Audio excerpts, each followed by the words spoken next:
From the moment you arrive here at Arley Hall with these incredibly manicured trees, you can see just how much effort goes into keeping these grounds in shape. So, secateurs on standby, I'm here for the day to lend a hand.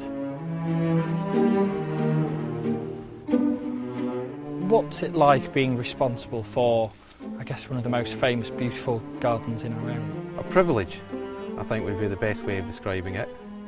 It's fantastic to come in here of a morning and have all this to look after. Just makes it worth getting out of bed in the mornings.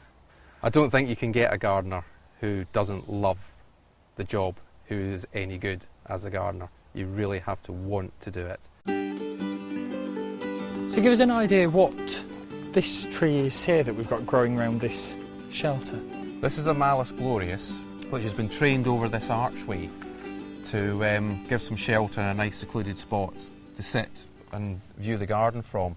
We've got all this long extension growth on it now, which will obscure the fruit. So what we need to do is to prune these back. I guess have a look at doing the work that needs doing on this. Yep. What we want to do is we want to do the entire arch so that we regain the structure of the piece of architectural foliage in the garden. They all go. Everything must go, as they say. We'll crack on. This must go berserk at different times depending what the weather's been like. We spend a lot of our time trying to control the plant and make it do what we want it to do, hence all this pruning, and Mother Nature wants it to do something completely different, and there's an awful lot of toing and froing going on. We'll win.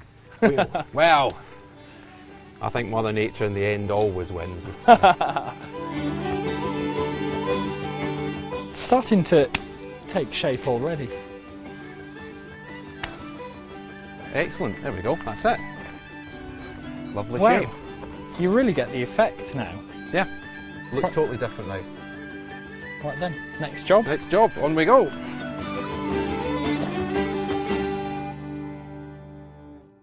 How much of a responsibility do you feel when you are looking after such a beautiful, iconic garden as this?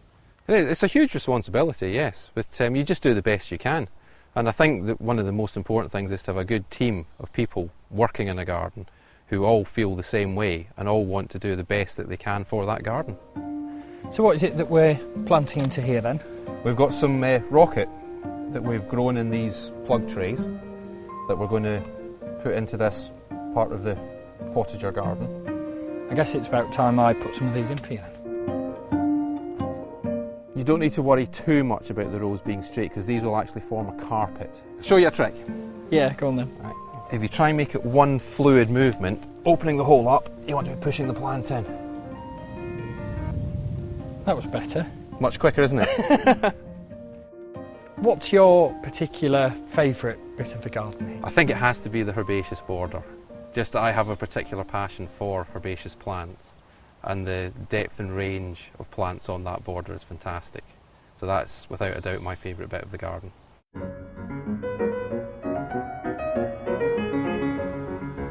Now this is the herbaceous border, isn't it? This is one of the most famous parts of the garden, isn't it? It is, yes. There's been a herbaceous border here since about 1846, and one of the oldest herbaceous borders in the country. Absolutely tremendous area of the garden. Cavalcade of colour. So what do we need to do here then? We've got some tridescantias which have gone over, so it's a question of getting down as low as you can with the secateurs and just cutting off these stems. You can actually feel as you're cutting them how pulpy they are inside. See how it's going really squashy and pulpy, and it's just losing all its structure, it's just beginning to rot. And basically make sure you cut it down as low to ground level as you can. You can feel they're really quite wet. And how long will it be before this starts to grow back up again then? A week to 10 days and there'll be some fresh shoots coming up and it'll start to fill the space in. In 3-4 weeks time there'll be some lovely fresh growth sitting there looking very lush and luxuriant. There we go, that's the last of that bit out. That's it, finished. Grand. Job done. What do you think is the most rewarding part of your I think the most rewarding bit is the actual joy that we bring to the visitors that come round, and just the appreciation that we get from them. There's always personal triumphs when you try and grow something you never have before and you succeed. That's always good. And you get a particularly good plant. That's a personal triumph. But I think the main thing for the garden itself is what we bring to the people who come to see it.